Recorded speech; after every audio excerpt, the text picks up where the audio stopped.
L'événement Ensemble, tout va mieux se déroulait ici même à l'école secondaire de Cabano samedi dernier. Les gens étaient invités à prendre part de manière très conviviale à une partie de basketball en chaise roulante afin de sensibiliser la population aux difficultés quotidiennes vécues par les personnes à mobilité réduite. Ce qui est le fun, c'est qu'il y a du monde de tout partout, de toutes les classes sociales, de tous les groupes, et qui viennent dire ben oui, on comprend. On le fait dans le plaisir et c'est ça qu'on devrait faire pour faire les choses dans le plaisir.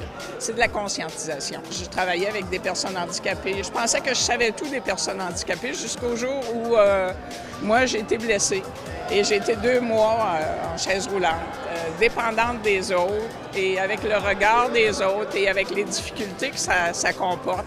Et jamais plus, ma vision a été pareille. C'est un petit gars qui s'est présenté à mon bureau à un moment donné, puis il m'a dit « Gilles, j'aimerais ça vivre l'expérience de jouer au basket. » Puis il dit « On le sait que tu aimes ça. » Puis il dit « On aimerait ça jouer avec toi. » Puis j'en ai parlé à quelques partenaires qui ont accepté. C'est là qu'on a décidé de partir, de faire une journée de sensibilisation. Je suis athlète depuis longtemps en fauteuil roulant suite à mes accidents, puis je trouvais que c'est une belle façon, c'est une façon sportive, rassembleur aussi, très rassembleur, parce que je suis vraiment étonné de voir la participation de certains gens, les députés, préfets, maires.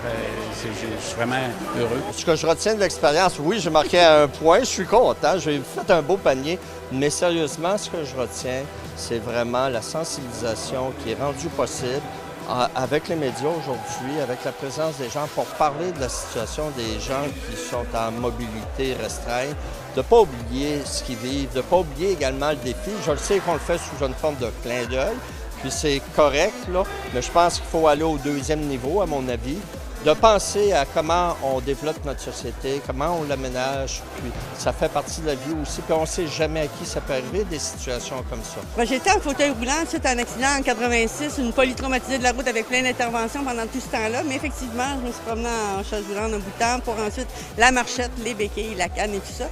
Mais de revivre l'expérience à un autre niveau, c'est quelque chose. Au début, j'étais un peu plus émotive, je vous dis, j'avais pas vraiment réessayé ça après.